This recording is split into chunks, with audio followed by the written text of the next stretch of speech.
Welcome, welcome, welcome to the Sports Card Lessons Podcast. I'm your host, Ken Cairns. I'm a retired teacher bringing you lessons each week I've learned in the hobby. You can find me on Instagram at sportscard_lessons and on YouTube on the Sports Card Lessons YouTube channel. Please like, subscribe, and leave some feedback. Welcome, everyone. How is everyone doing?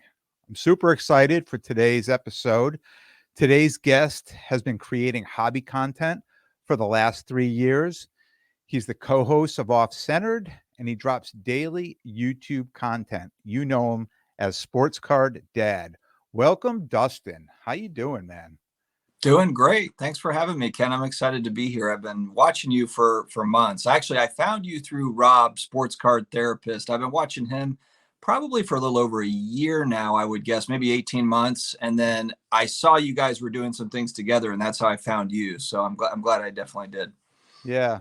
Rob's a good friend, and actually, probably 100% of the reason that I'm sitting here on this side of the mic with a podcast and stuff. Yeah, he started it, and I watched him do it, and he's just so good at it. And I'm like, man, you just make it look so easy. I said, I got to get some stuff and do this, and I realized it wasn't as easy as I thought, but I've worked it out along the way. But yeah, definitely a good dude.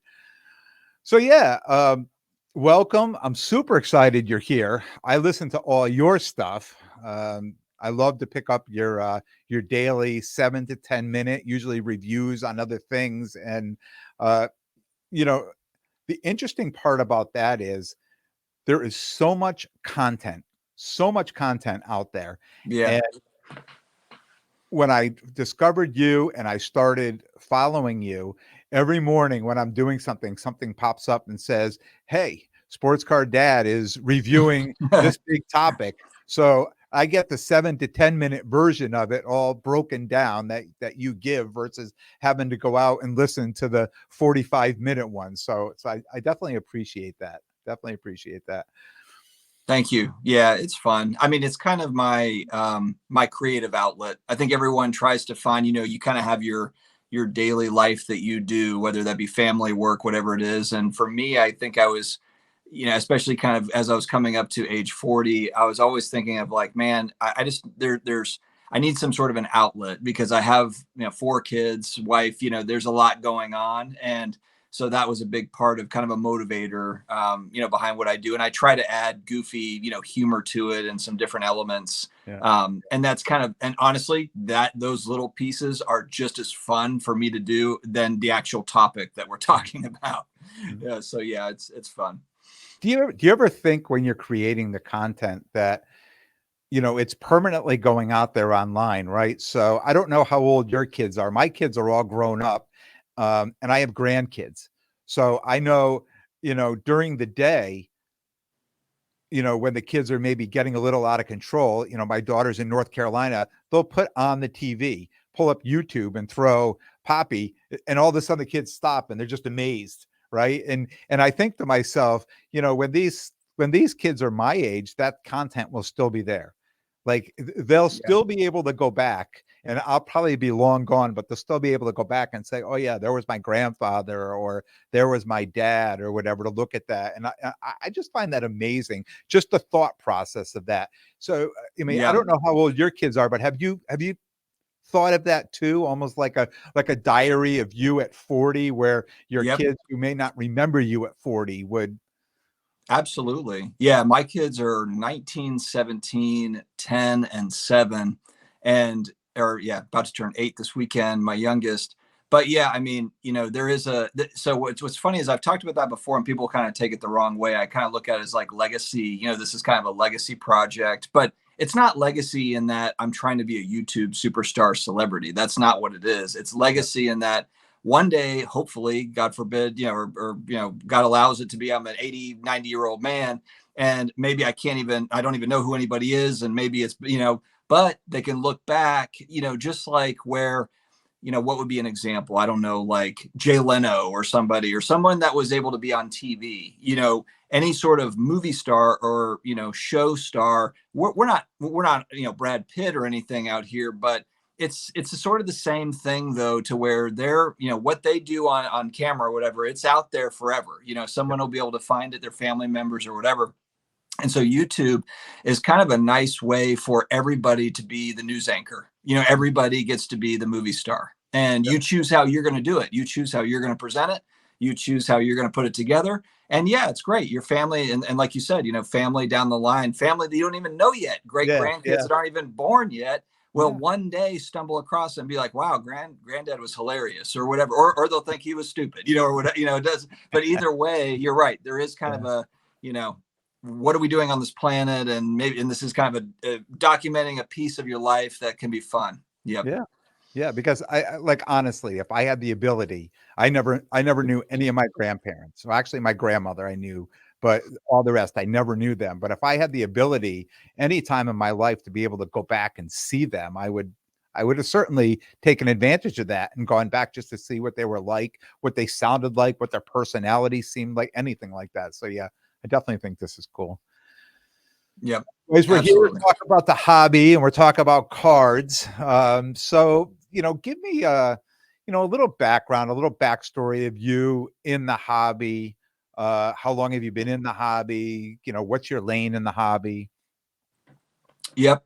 So I'm a junk wax era kid. I was born in 81. So 87 is really when I kind of started, but I would say 88, 89, with 88 Donruss baseball and 89 Pro Set football. Those were really the packs I was buying at stores. And that went all the way to, I would say, about 93, 94. And then I was getting into my teens and I got out of cards. And like most people, I came back in 2018 is when I came back in, and it was graded comic books and cards as well. And the whole grading thing, I didn't get it. I didn't understand, because when I was obviously collecting cards, there was no graded cards, or very, very few of them going back. I mean, they started out in 1990, 91, PSA and SGC and these companies. And in the 90s, it wasn't a thing. It wasn't. I mean, I don't remember seeing graded cards, or very rarely at card shops anyway. It wasn't some mainstay like it is today. And, so that was the first kind of, what is this, was all these graded cards that were on eBay, and just trying to understand it. And the same thing with graded comic books. So I collect a variety of different collectibles too. So it's sports cards, it's comics. I've got graded video games. I've got graded starting lineups. I've got Masters of the Universe action figures that are still in the box from 1984. So it's all the 80s, 90s nostalgia stuff is really what I collect. Cards would be the most of that stuff. But it's a variety of different things that I'm collecting. So I got back in 2018.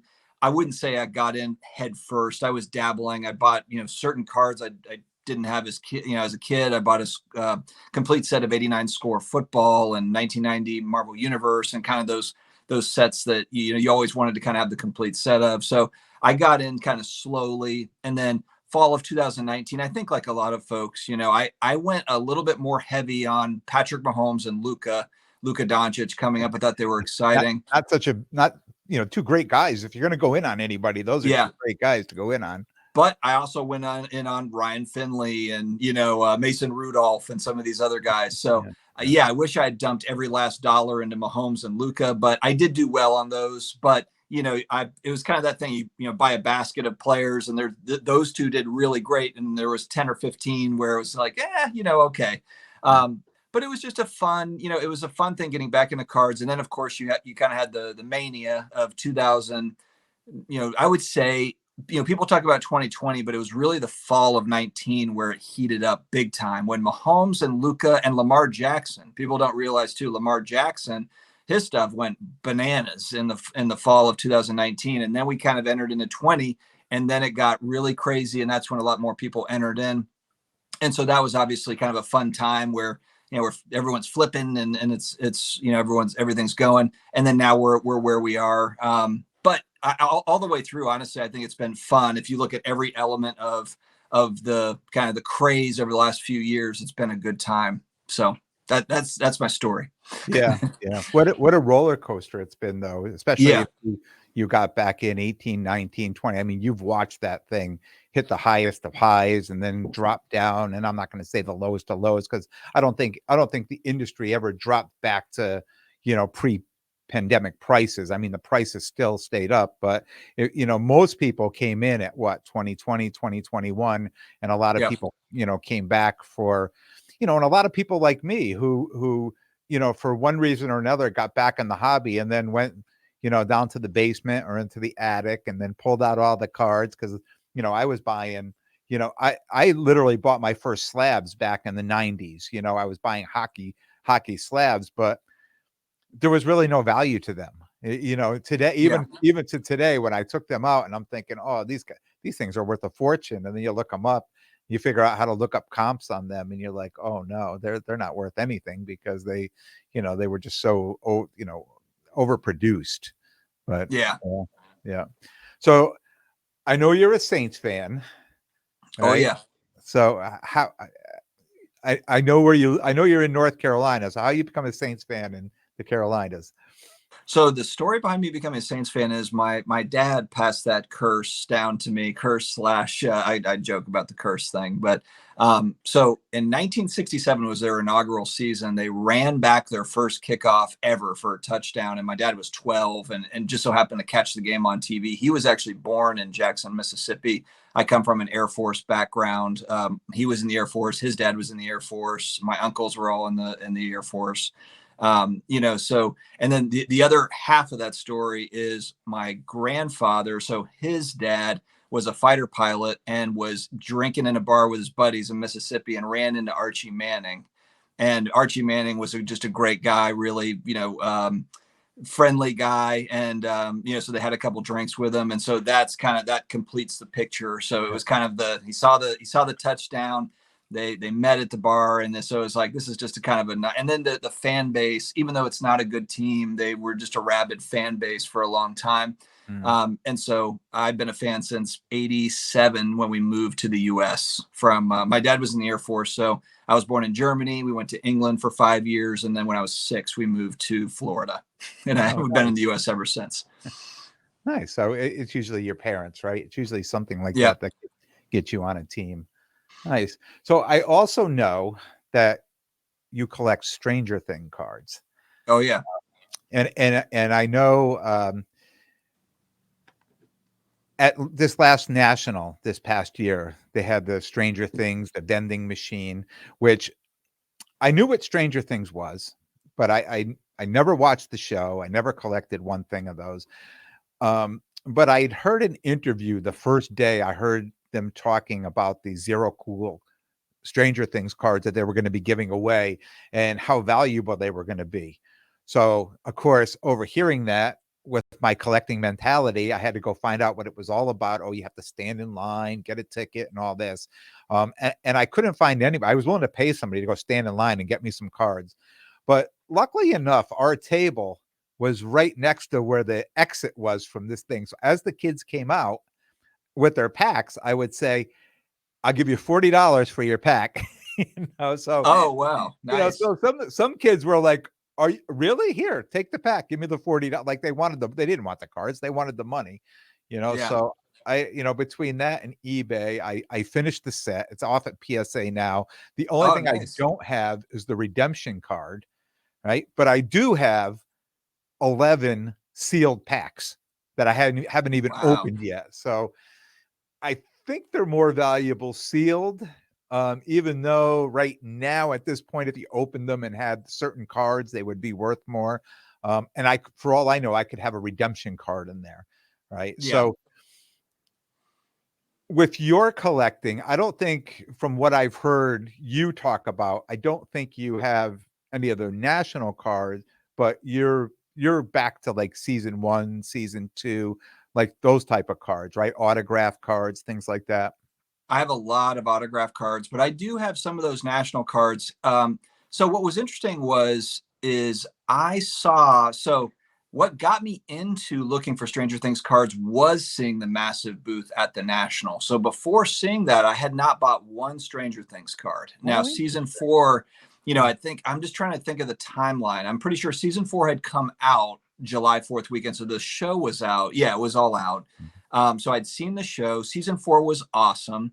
I didn't know that there was any Stranger Things cards. Had no idea that there was a season 1 or 2 or any of that. I just remember thinking like, damn, the show was so good. And season 4 kind of was a tipping point. You know, if season 4 had kind of been screwy, then maybe, you know, I don't know if I would have felt the same way, but season 4 was just so well done in my mind that, and then when I got to the National, the largest booth in the whole entire show, the largest sports card show on the planet, is a culture cards Stranger Things booth, you know, like, Yeah. and so I saw it and I saw the lines. I was so focused in though on, there were specific cards that I was targeting at the National to buy. So I was like, man, I can't spend 3 hours in the line.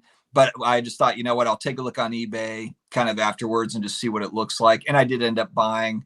I've got 3 of the 11s. I sent them all to SGC. So I've got 3 of the 11s. The ones I don't have that I want are Vecna and Eddie. Those are the 2 that I never got. But, you know, I don't have a complete set, but I probably got 10 of them, 10 different characters, and they're all graded and stuff.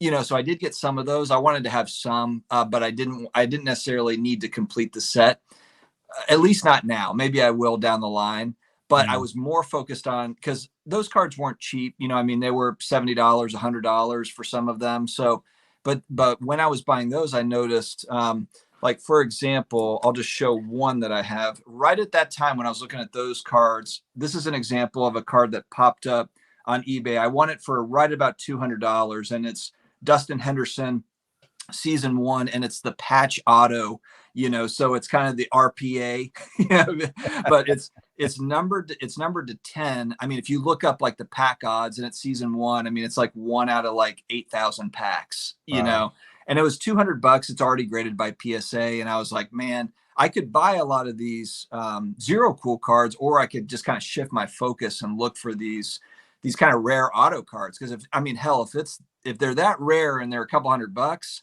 then yeah, absolutely. I want to load up on those. And that's kind of what I did, honestly.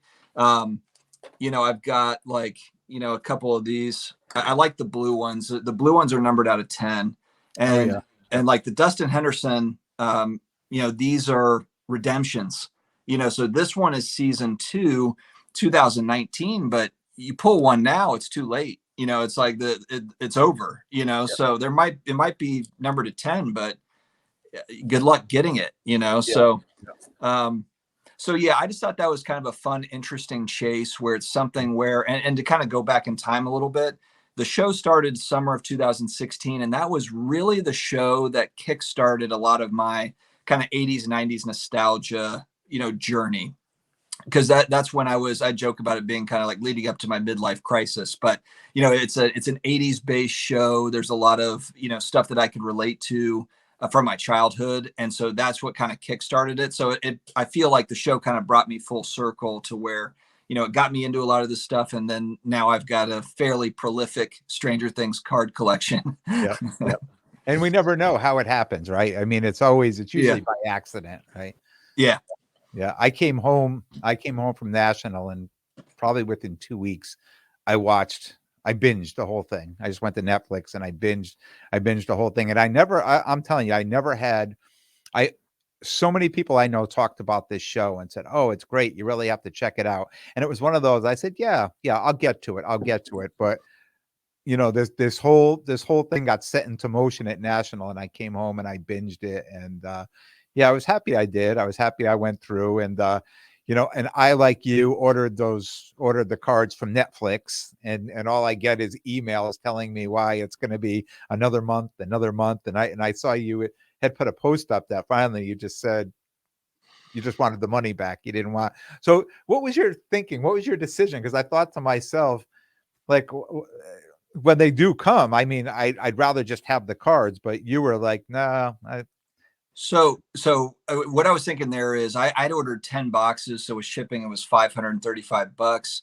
And it would be different if it was the season 4 set, but it's really just kind of a teaser for the season 4. I mean, it's that Billy Butcher kind of blaster box. It doesn't have any autos in it. And so it's not the full set.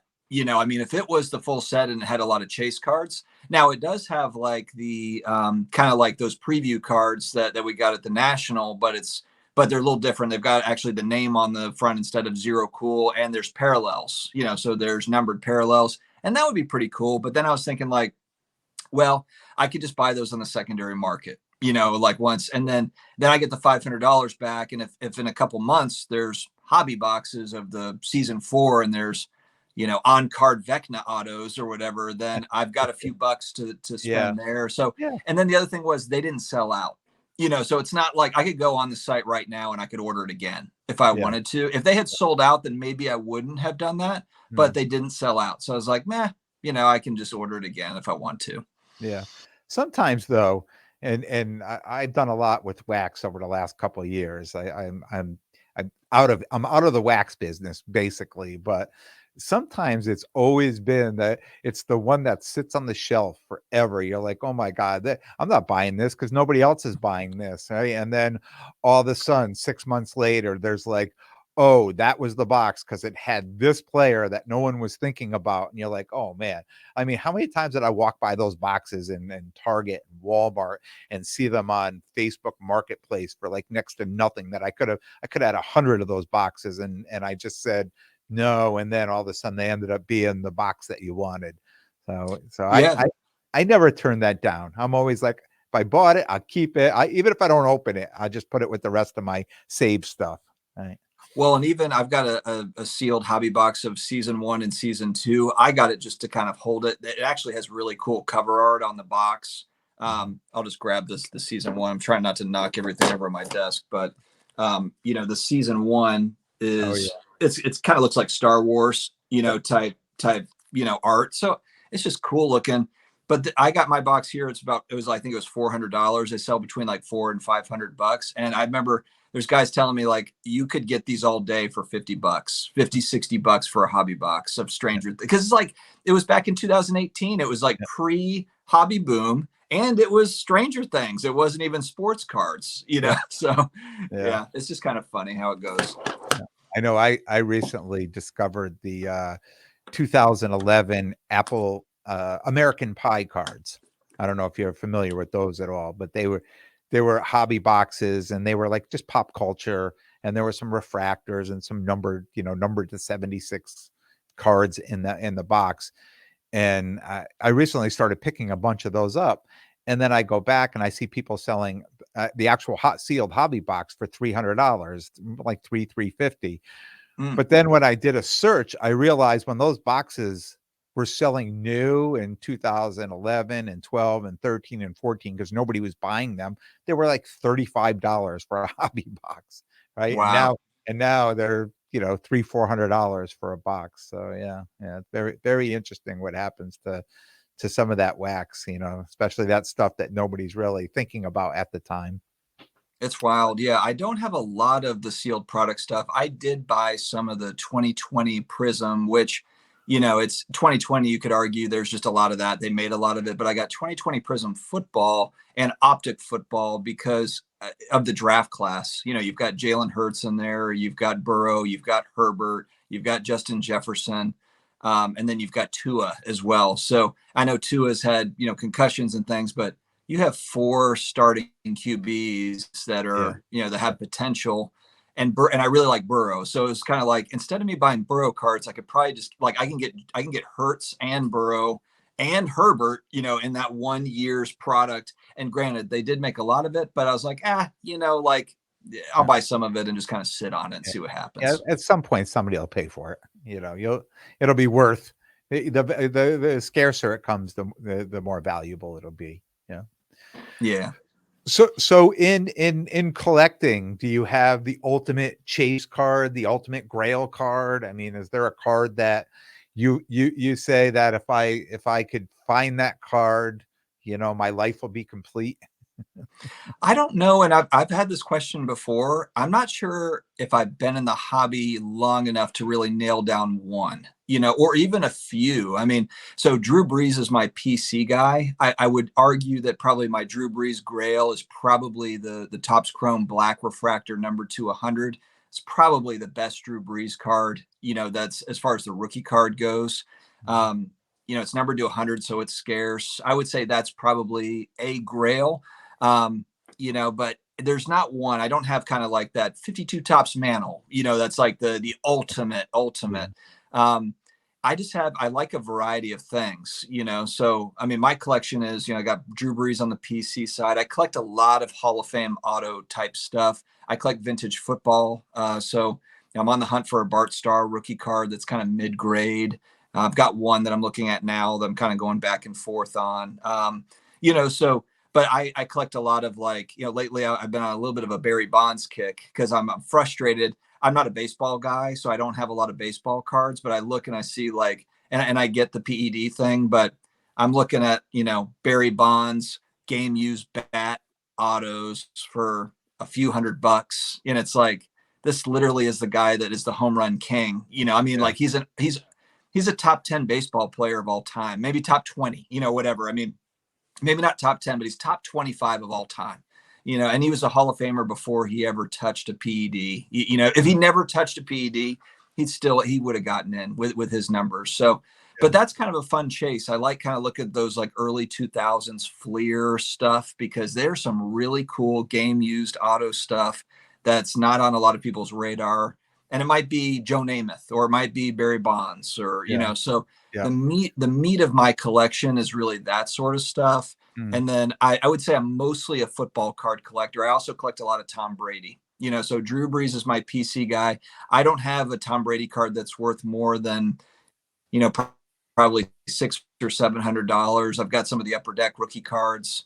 I've got a Bowman rookie. I mean, maybe $1,000 is the high. Yeah. I really like the Prism products, like Prism Silver. Like, this is just an example. I've got a couple of these, but it's like 2015, 2016, where, the silver prisms for these years, they weren't quite as common, obviously, as they are in like 2020, so Yeah. and if you look at pops, on it, it's like there might be 50 of them in a PSA 10, so it's not like they're one of ones, but I just like the look of the cards. And so silver prisms are something that I collect too. So yeah, it's a big variety of stuff, but that's probably the meat of it. You could see my, well, wherever it is, my Brady's right here. Yeah. Right over my shoulder here, the Bowman Chrome. Yeah. It's a great card. Yeah. It's been the subject of many podcasts over the season 1 and season 2, when I would talk about deals at shows and how people made me an offer and I wanted X amount and I didn't take it, and there were times people said, "Oh, that was good, hold strong," and other people said, "Are you crazy? You should have sold it, took the money and run." But at the end of the day, I mean, he's already a proven GOAT, right? So I don't know if I ever really wanted to sell the card at all, but I do take it to the shows with me. So. Yeah, I struggle with that. I live I would say most of my collection, I live in the $100 to $500 range. And there's a lot of folks that are like, dude, you could package this stuff up and get into some really nice stuff, but I don't want to do that. Like, I want to, I would almost rather just have buy the $100 card, and over time it's a $200 card. And that's great. It's holding value. It's a store of value, and it's awesome. Do you sell cards at all? Do you move cards for either just to buy them and sell them, or sell them to afford other things, or do you just collect? I'm trying to do more of that, because I would say over the last 18 months, I've been doing more, really the last 12 to 18 months, way more buying than selling. I do sell on occasion. I wanted to get heavy into Stranger Things cards, and also just kind of seeing, like how I told you, that one card, very rare, it pops up, it's $200. So my thinking is, I really want to stack this stuff. I want to get a lot of it. Yep. And I probably have anywhere from, I would say my cost basis is anywhere from $10,000 to $12,000 in Stranger Things stuff, which I know people like, that's insane, but I have a lot of the really rare stuff. So if that demand curve ever does rise, then I can get some of that money back, and even with what I've got, I know I could throw it up there now and I would be fine. But I am trying to do more on the selling side, to try to fund my hobby more. And then fortunately with the channel, I've also kind of built up now where I'm making some money from the channel, and that can kind of be, part of that hobby fund as well. So just trying to regroup a little bit, because my buying, I know we'll probably get to this part of the conversation, but my buying was a little out of control for a while. Yeah. Well, that's a great segment, right? Like we can move right in. So, recently you put yourself out there, talking about Yeah.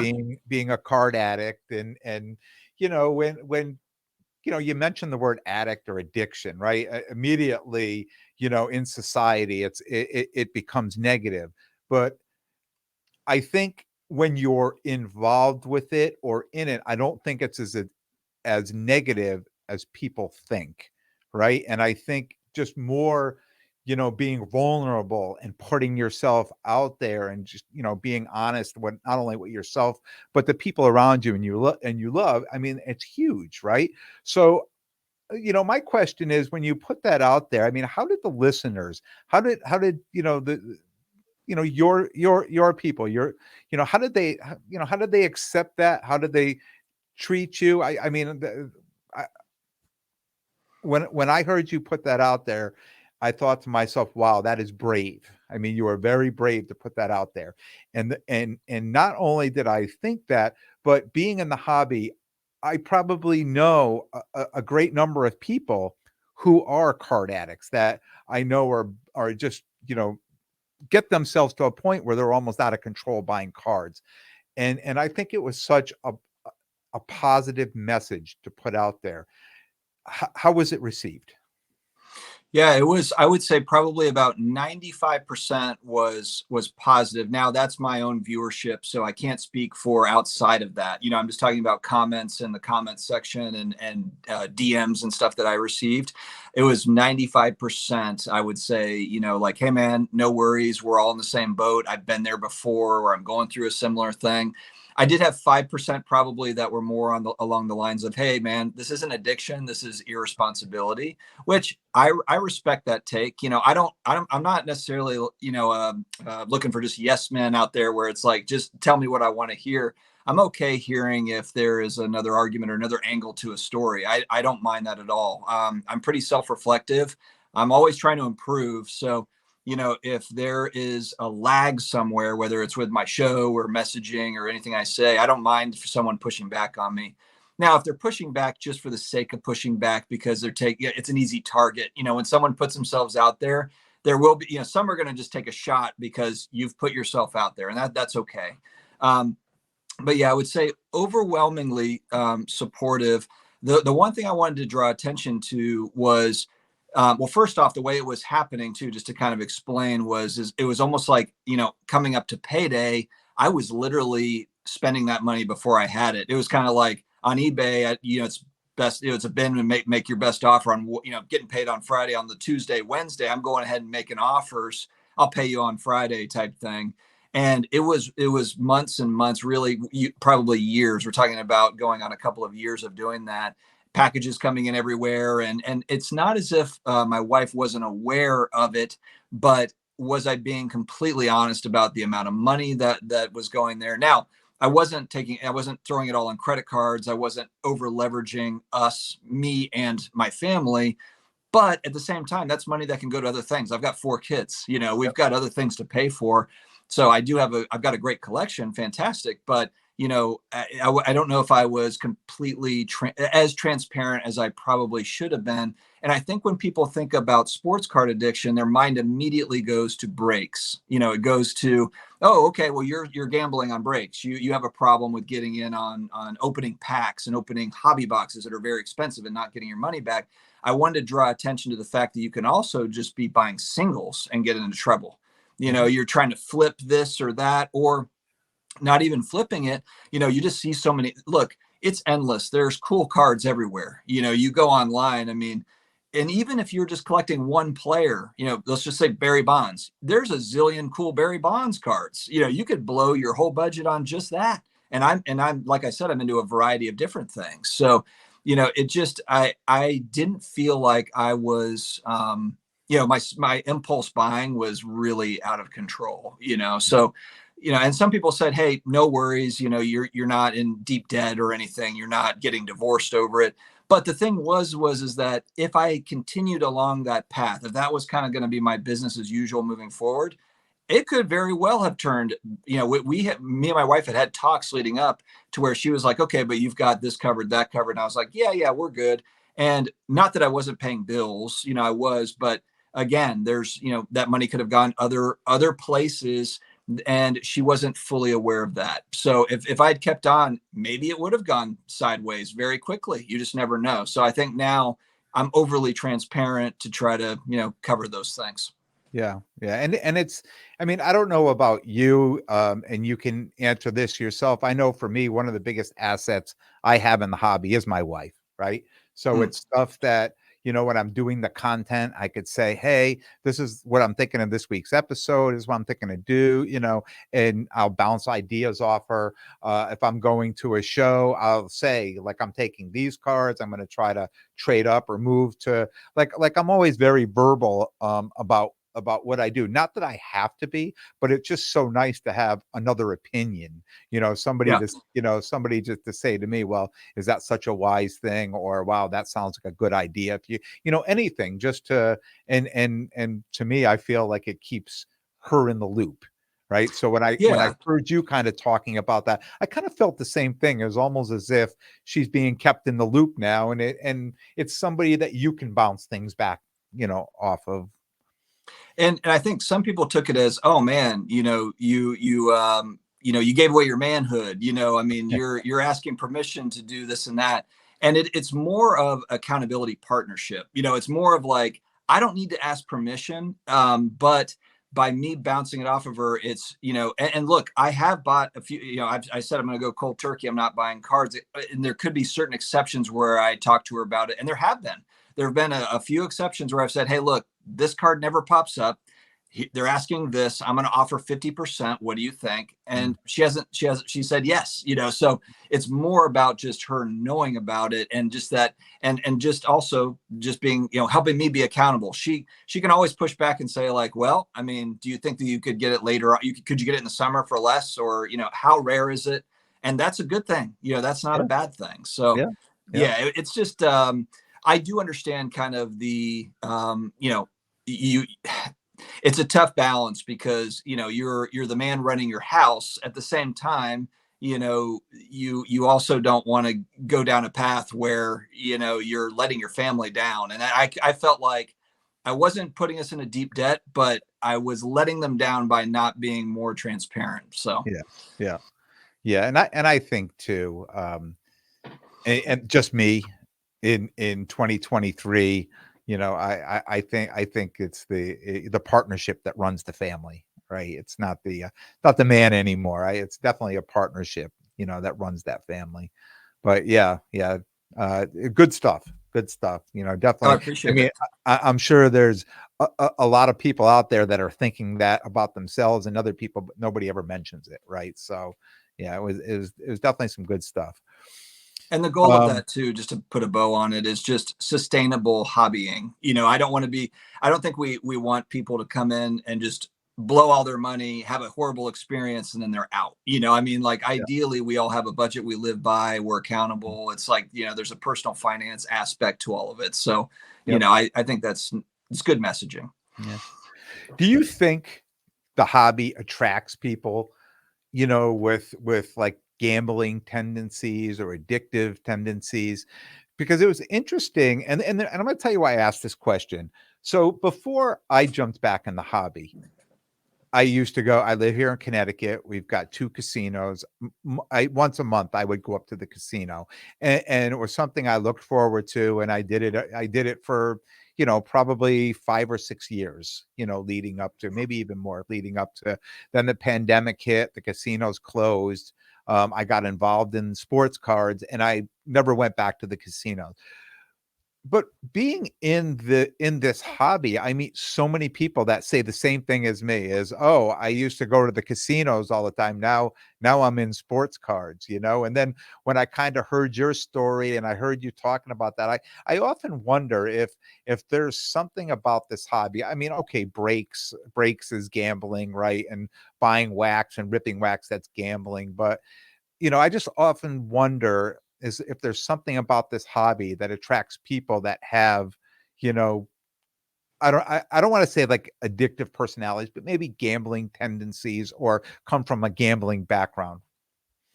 Yeah, for sure. Especially when you look at, if you go back to YouTube probably to 2016 or so, the big channels were the breaking channels. I mean, really, if you were watching card content, you were watching breakers, open boxes, and that was kind of that was the popular YouTube content. And that was something new to me too. If you're getting back in from 1990, you're like, what are they doing? I don't understand. You're paying someone to open a box. You're getting a team, it's hard to kind of wrap your head around it. But yeah, I mean, absolutely. I think the one thing I wish there was more of is kind of the, it's all about the big hit, and if we're looking at young people that are getting involved, maybe because their parents are in it or their big brother is or whatever, I wish there was more emphasis on the base cards, or not even just the funny part is just the regular parallels now are base cards. It's like the big hit is what they're looking for. Where's the auto? Where's the memorabilia card? And you can pass over, red prism or whatever. I wish though that there was more of a focus on like those cards go to the youth, go to the young people, because it's like, oh man, we got a sweet Drew Brees or a Tom Brady card that's going to go to, I don't know who, that can go to the kids, that can go to young people, and that be more of kind of a normalized narrative as to when you're breaking, it's not all trash and then you've got the hits. Take that stuff, package up, and talk about it on the stream, because these guys have massive platforms, Backyard and Leighton, and they have tons of viewership, lots of subscribers. If you kind of if it was more vocal around those sorts of things, I think that would be kind of a nice balance as to we're not just pulling lottery tickets out of this box. Yeah. For me, it kind of was, right. So I always say it was a curse for me, because it was probably the second or third break I had jumped into, and I'm a Chiefs fan, so I was just buying the Chiefs, and there were no rookies. So the Chiefs were, they were a reasonably priced team, and they open up the box, and what comes out is a redemption card of a Patrick Mahomes on card auto numbered to 10. But it's a redemption card, so the place is going wild. I'm dancing around like I hit the lottery, and I get this thing in the mail, and I scratch it and I redeem it, and 3 years later I'm still waiting for the card to show up. Right? I still haven't gotten the card, but that excitement kept me coming back into breaks for 6 or 7 months after that win, after that W, and there was a lot of L's that came, after that. So I often wonder if it was a curse that if I would have never won that card, I probably would have gotten out of, buying into breaks a lot sooner than I did. But yeah, so and I've watched tons of boxes being opened that, were disappointing. Yeah. Yeah, it does seem like there's kind of factions. Now, there are some people that they get into breaks and then they also buy and sell singles and they buy vintage, but it does feel like though that it's broken up into groups where you have, certain groups that are just, they're in the hobby and doing breaks, and there's others that are buying and selling, dealers or whatever. I just wonder how much crossover there is. And I hope that, people that get into breaks also realize, hey, you can just buy these singles online. They're all out there. These cards you're trying to hit, you could probably just find them online, but I just don't know if people have that, if there's, it's cheaper to buy them. It's cheaper just to buy the card. If you really break down all the boxes that you purchased trying to get that one card, if you just decided, hey, I want to get this is the card, this is my chase card, and this is what I really want, you'd be better off just buying the card, than going through all the other stuff. And that's kind of what I ended up doing, and is what I do now. If there's a card that I really want, I identify it, and then I just figure out how to buy that card. I think too that, and I've heard this story, is a lot of the big breakers, they've got maybe a handful of really high-end clients that fund a lot of this stuff.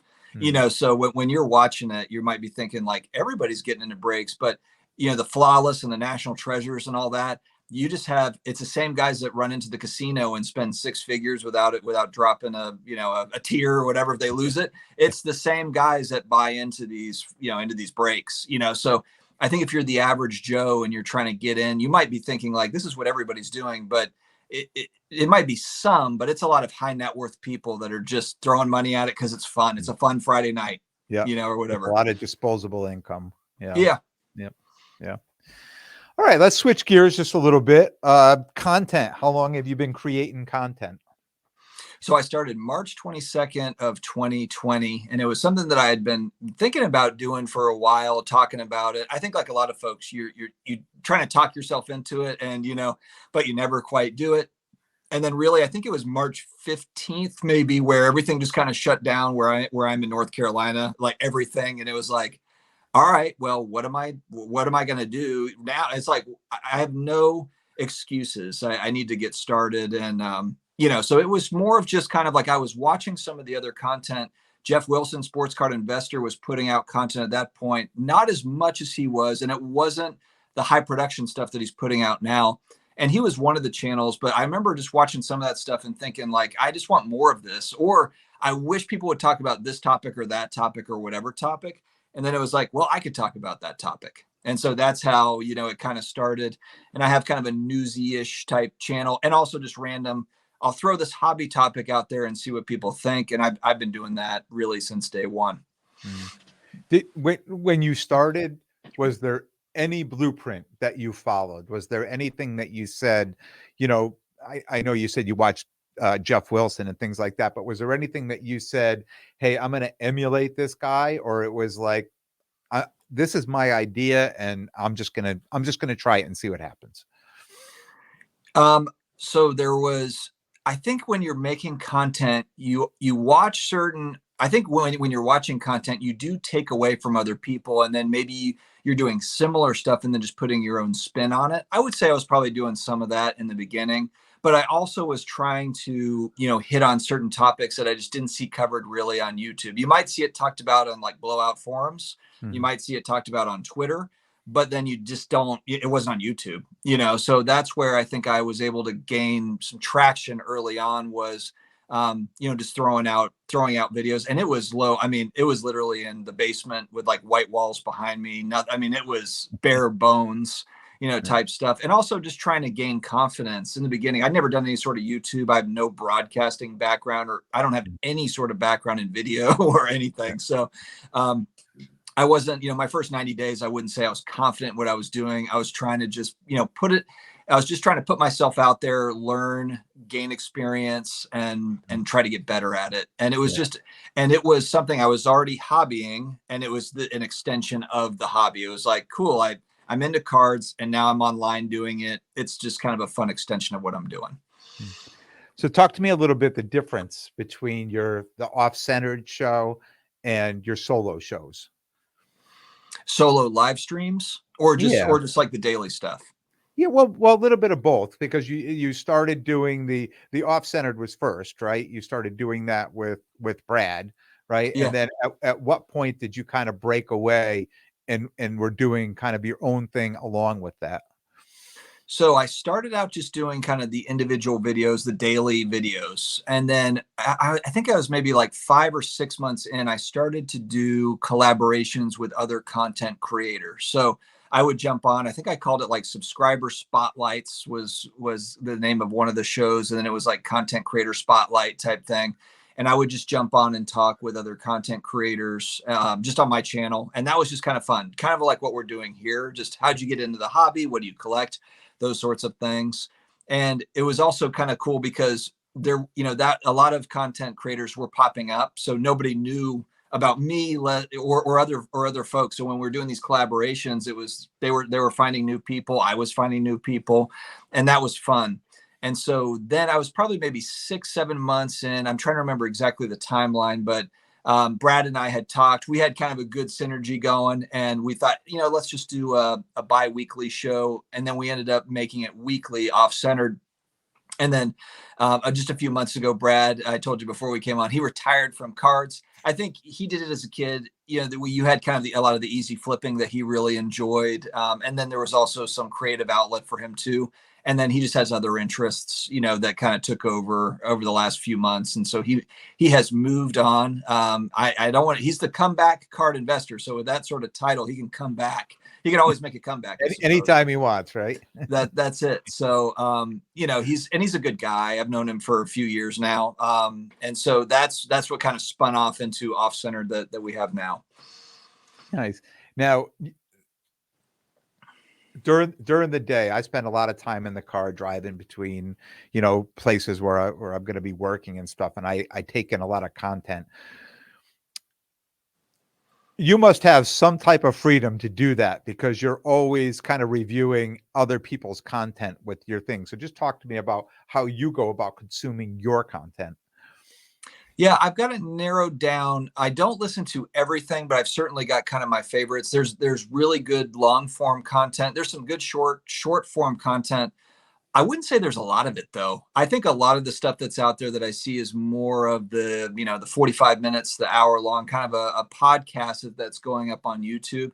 There are some people that are doing short form stuff. Sports Card Radio would be one that I watch. They're great. I like watching their stuff. It's entertaining. So I'll put it on the background while I'm working, or if I'm mowing the lawn, put my my earphones in.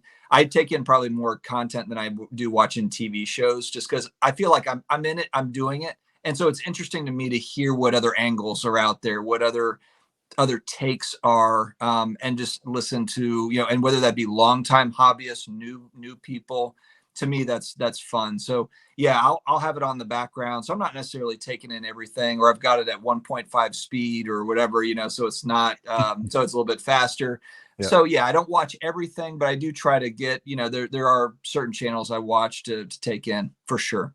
Nice, nice. Now, and this week, one other question I want to throw out there. This week, you on one of your episodes, you talked about the gymrate.com, right? The grading, and PSA was at 1 million cards, right? And that was down a little bit.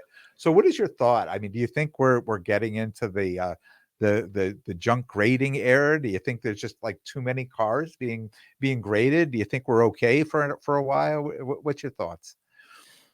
I think I'm a little surprised that they're still grading that many, to be honest. I mean, grading companies, it doesn't seem like they've really skipped a beat, over the last few months. I thought for sure that once everyone gets caught up on their backlog, that they would kind of slow down to some degree, and that's not really been the case. And maybe they're just bringing prices down enough to where it keeps that demand up, but it just doesn't seem like it's slowing down, which I think is great. And yeah, you could say like, oh man, it's going to be saturated.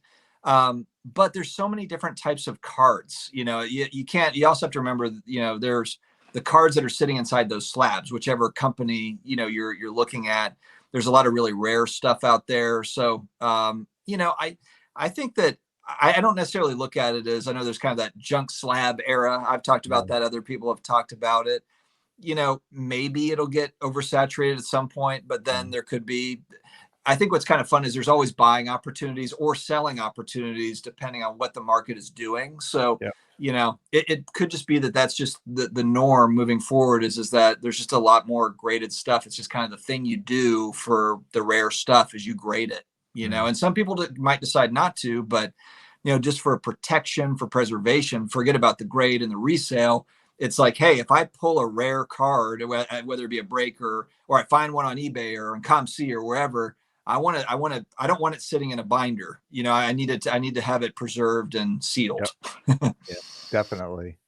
And I often think too now with all this grading that even the values, like, when we're looking at cards, you're buying cards, and I'm just going to say just from the 90s, the 2000s, right, all the way up till now, like a PSA 9 or a BGS 9 or a 9.5, they really held some value to them.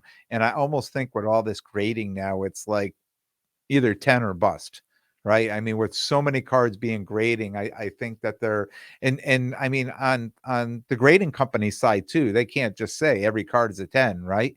Because then the value is down. So they really have to, pick and choose what is going to be. And to me, I don't know on their end, really, is there that big of a difference between a 9 or a 10? Like, could this 9 really look like a 10 and this 10 really looks like a 9? And it was just depending on how the guy was feeling that day, or the woman who was feeling that day, who was looking at the card that said, oh, I'm going to give them 9s because I'm not having a good day, or hey, I'm having a great day. This guy or this woman, they can get 10s all day, So I mean, we really don't know, especially with a company like PSA, right? Because they send us nothing back but a card and a grade, and there's Yeah. no one to question, or there's no report to say there was. So yeah, I think, yeah, most certainly if you're talking, especially like, just a, prism based rookie card, or, but like, you've got like the red PMG behind you there, I mean, like that's a card. Yeah. There's a price variance probably between 8, 9, but if it's not, it's okay if it's not a 10, it's a wanted card. It's numbered, so, and yeah, people will say like, yeah, but they've got so many different variations of numbered cards. And maybe that is true if you're really looking at maybe like 2019 and forward, but you can go back in time, and there's a lot of numbered cards that are in sets that where they didn't have the snakeskin prisms and the zebras, all the variations, that's a fairly new-ish phenomenon over the last few years. yeah.